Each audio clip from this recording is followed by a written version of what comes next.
Hello, dear students. Welcome again to this fourth and last session on changing cultural traditions. And today we're going to talk about Reformation. Now, trade and travel, military conquest, and diplomatic contacts all this linked Italian towns and courts with the world beyond. New ideas filtered down. In the 15th and early 16th centuries, many scholars in the universities in North Europe were attracted to humanist ideas. And in North Europe, humanism attracted many members of the church as well. They started discarding unnecessary rituals and also condemned that these rituals were later additions to the simple religion. So, this was Reformation. This was a major 16th century European movement that aimed at reforming the belief and practices of the Roman Catholic Church. This Reformation started in Germany. It was inspired by the belief in a distant God who created man but allowed him complete freedom to live his life freely in pursuit of happiness. And some of the important leaders of this Reformation were Thomas More, Erasmus, Martin Luther, Ulrich Zwingli, and Jean Calvin. So these were some of the important leaders. Now let's have a little look at the background. Christian humanists like Thomas More in England and Erasmus in Holland, they felt that church has become an institution that is marked by greed, and they started extorting money at will from the simple ordinary people. The clergy sold indulgences. Now, indulgences are documents which apparently freed the buyer from the burden of sin he had committed. So they felt that if they pay to the clergy for the sins they have done, they will be absolved of their sin. Then they printed translation of Bible in local languages. Now you know printing press had come in and Bible was being translated and printed. So people were convinced that religion did not permit such practices. Even the peasants they began to rebel against the taxes that were imposed by the church. The princes were also against the churchmen's interference in the work of the state. Humanists pointed out that the clergy's claim to judicial and fiscal powers originated from a document which was called Donation of Constantine. Now, this donation of Constantine was supposed to have been issued by the first Roman emperor, Constantine. So, humanist scholars point out that this was not genuine and it has been forged later. In the early 16th century, these theologian scholars they began to question the teachings of the Roman Catholic Church. And as more and more translations of the original text were available and Bible was read by the common people, they started questioning. The writings of the early church philosopher Augustine had emphasized the primacy of the Bible. They said that Bible is most important rather than the church officials as the ultimate religious authority. The Catholic Church's practice of selling indulgences to provide absolution to sinners became increasingly corrupt. And in 1517, there was a friar by the name of Johann Tetzel. He began to sell indulgences in Germany and started raising funds to renovate St. Peter's Basilica in Rome. So it was an easy way of collecting money. So at this time, there was Martin Luther, who was a German monk and the leader of the Protestant Reformation in Germany. He launched a campaign against the Catholic Church, though he himself was a monk. He argued that one did not need priests to establish contact with God. And legend has it, we don't know how far it is true, but it is said that he nailed a copy of his 95 Theses to the door of the Wittenberg Castle Church. Now, in those 95 theses that he nailed, they say it contained Luther's central idea, and that central idea was that God intended believers to seek repentance, and that faith alone and not deeds would lead to salvation. So it also criticized the practice of indulgences and also reflected the popular sentiment about the scandal of St. Peter's Church. And they questioned, like, why does not the Pope, whose wealth today is greater than the wealth of the richest Crassus, build the Basilica of St. Peter with his own money rather than asking the poor people, poor believers, to donate money for that or selling of indulgences. So, this is a painting of the 95 Theses being nailed at the door of the church. And now let's take a look of what Bible is. Now Bible consists of the Old Testament, which is based primarily upon the Hebrew Bible. So that consists of about 39 books. And the New Testament is a section of the Bible dealing with life and teachings of Jesus Christ and his early followers. That is the first century Christianity. And this consists of 27 books. Christians regard both Old as well as the New Testament together as sacred scripture.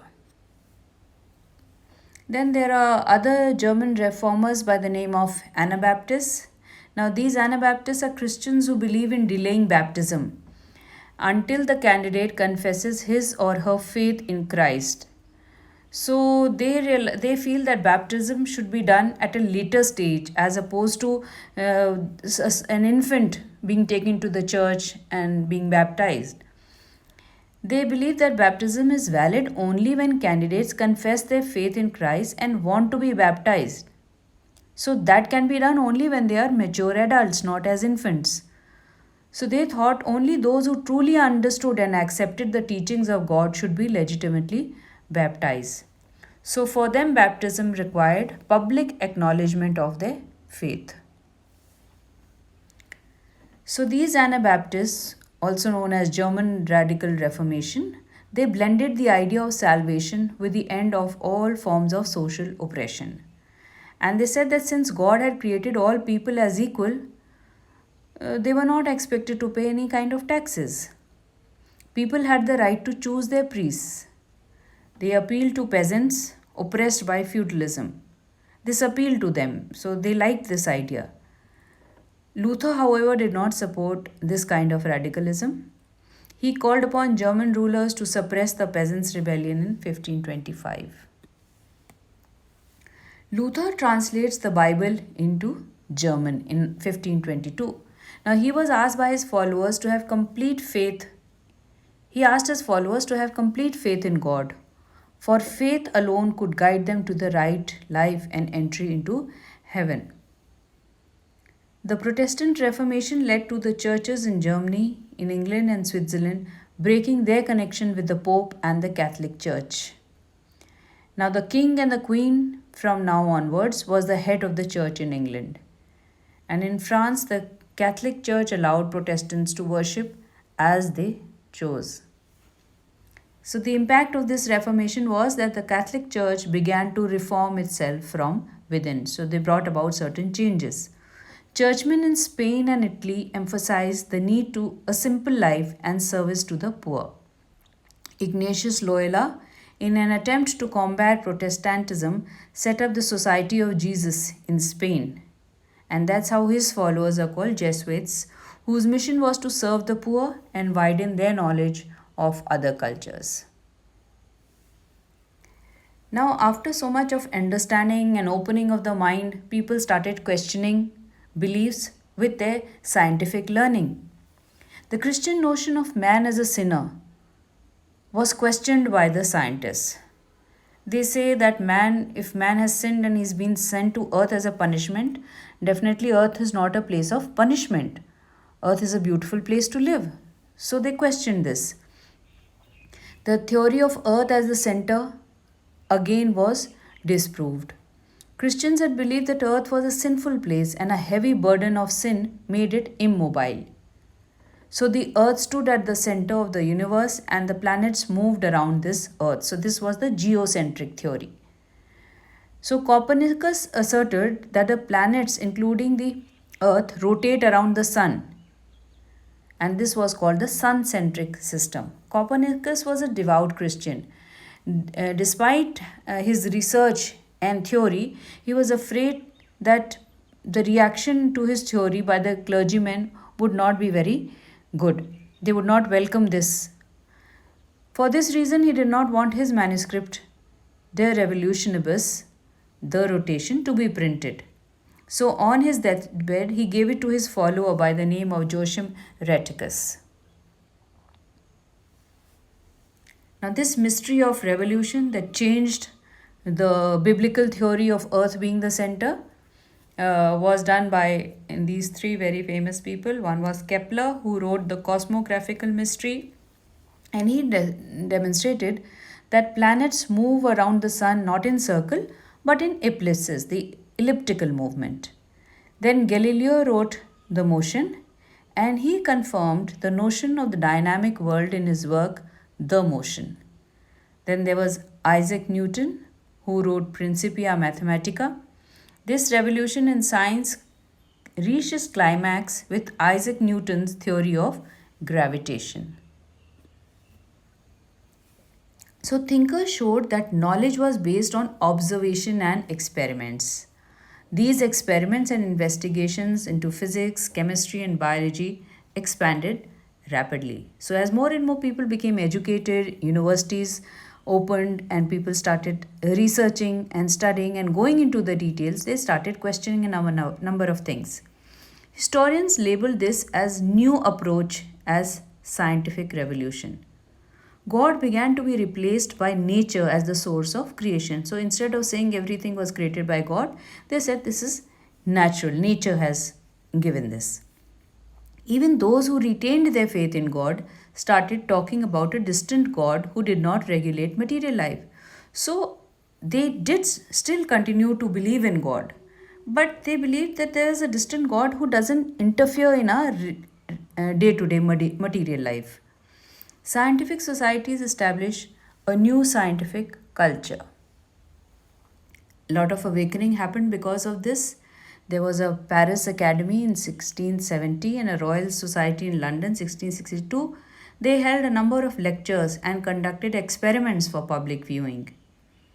The private and public spheres of life began to become separate. And they said every individual has a public life as well as one private role. Europe started to have their separate sense of identity that was based on language. Now, people really started questioning again that was there actually a European Renaissance in the 14th century or not. So, some people started giving their argument that there was no specific Renaissance. Peter Burke of England has suggested that Burckhardt was exaggerating the sharp difference between this period and the one that preceded it by using the term Renaissance. Scholars in the earlier centuries, that is, before the Renaissance period, also were familiar with Greek and Roman cultures. And religion continued to be a very important part of people's life during and even after Renaissance. Projecting Middle Age as a period of gloom and lack of development, they said, is an oversimplification. Many elements associated with Renaissance in Italy can be traced back to the 12th and the 13th centuries. In the 9th century in France, there has been a similar literary and artistic blossoming. The Europeans learned not just from the Greeks and the Romans, but from India, from Arabia, from Iran, from Central Asia, and China. So, all this acknowledgement happened a little later, and this was because earlier, when history of this period was written, historians saw it from a Europe centric viewpoint. Now they have broadened their thinking. So, all this brought about a lot of change in the world, in the society, and its thinking, and that's why we call that coming of the modern age. With this, we come to the end of this chapter. I hope these 4 videos will help you in complete understanding of this chapter. So thank you and have a nice day.